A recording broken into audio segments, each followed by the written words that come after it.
Guys, there's a train behind me. Kevin here in Japan, and I'm answering a question that Peter left on the Just Japan podcast. It was on Kevin's Facebook page. And he asked me, do you ever get treated strangely in Japan because you're a foreigner? Now, this is a topic that comes up often in videos. People talk about, some people are very negative about this, some people have a real chip on their shoulder about it. And by the way, I'm really suffering from hay fever right now.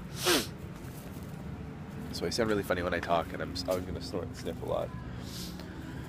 Because my hay fever is really killing me right now. Yeah, of course I do. Of course I get treated strangely. And that strange can be a good thing and a negative thing. It tends to be mostly a good thing. But yeah, of course, absolutely. If you're noticeably different in a place, you're going to be treated differently. It doesn't matter where you are in the world. Yeah, definitely treated differently. Sometimes people look twice when they see you. Sometimes people are a little uncomfortable around you because they don't know how to react, and maybe they don't speak English, and they're worried that you will speak English to them. Often they see you, if you're a visible foreigner, they just assume that all foreigners are English speakers, and then they get kind of nervous because they think you're going to talk to them. It's definitely not the case. I mean, I don't talk to strangers. Even if I'm in Canada where I'm from, I don't just strike up conversations with people I don't know. It just doesn't happen. Even though I'm a pretty gregarious and outgoing guy, I don't just start talking to people I don't know. So some people really think that you're going to do that, so they get nervous, and they don't know how to behave. So what happens is often some people might act a bit strange around you, but if they realize suddenly that you are familiar with Japanese customs, how to act, how to behave in a certain way, how to behave in an appropriate way, depending on the situation, then that tends to relax them and calm them down, and they feel better.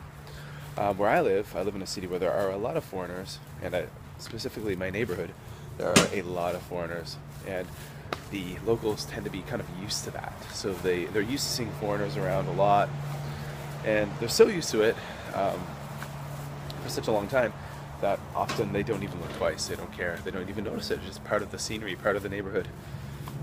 In my case too, I've got 2 little kids. My wife is very involved with the local community, the neighborhood. The kids are at lots of events, at local daycares, kindergarten, blah, blah, blah, blah, blah.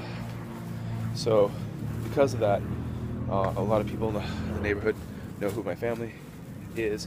They know my children, and therefore they know me. So my son's name is Kai, and often there's a lot of kids that'll just be walking by, and mothers, and I don't even know who they are. I have no idea who they are, and then they'll look at me and they'll be like, "Ah, Kai no papa," like Kai's daddy. I'm like, "Oh, okay, so you know my son," and they just say it in a very nice way. They're just like, "Oh, there's Kai's dad." So, yeah. I guess maybe if I lived in Osaka or I lived in a smaller place, I'd probably be treated strangely in a very different way. But where I live, I am. And some foreigners I meet and you see make videos, or they've got a real chip on their shoulder about this, and they really hate it, being treated differently. But I mean, it's the nature of the beast. I mean, you go to a place where you're really different, and it's going to happen, whether you like it or not. I lived in Korea for 5.5 years before I came to Japan, and I tell you, the treatment I get as a foreigner here is different and often better. I think just more kind of because I think the Japanese kind of character is more sedate, whereas where I lived in Korea, I would literally walk down the road and kids would just yell "Migok Saram, Migok Saram," which is American, and point at me, and I'd be in the supermarket shopping, and people would come up and kind of look into my shopping cart, being really nosy, wanting to know what do foreigners eat. I can remember being on a subway train, and having my shopping bags on the floor of the train, and actually having a couple of people come up and actually literally open up my bags and start rummaging through my groceries to see what I ate. I can remember one time having an apartment outside of Seoul, and on a hot summer day, I didn't have air conditioning. I left my door open and my windows open to get a cross draft going through the apartment to cool it down. And my neighbor just walked right into my apartment and walked up to my refrigerator and opened my refrigerator and started looking around at my refrigerator to see what I ate as a foreigner. That would never happen in Japan, because that would be considered extremely rude, and it just wouldn't be in the character of people to do that. So, I mean, yeah, there are extremes. I'm sure if you lived in very rural Japan, you'd be treated very differently.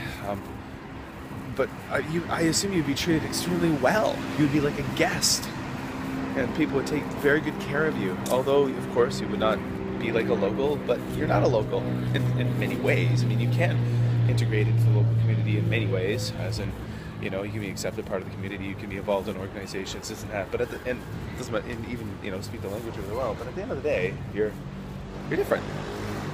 So Peter, thanks for leaving the comment on the Facebook page. It is true, it's reality. For some people, they have a really hard time with that. For someone like me, no, I don't have a hard time with that. Very accepting the fact that I'm different, and that's cool. I have my place here. All right, guys.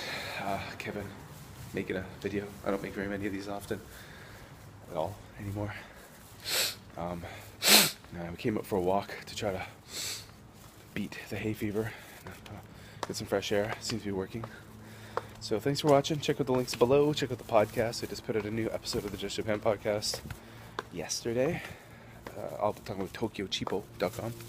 Go check that out. All the links below. All that stuff. See you later. Kevin here, Japan. Bye.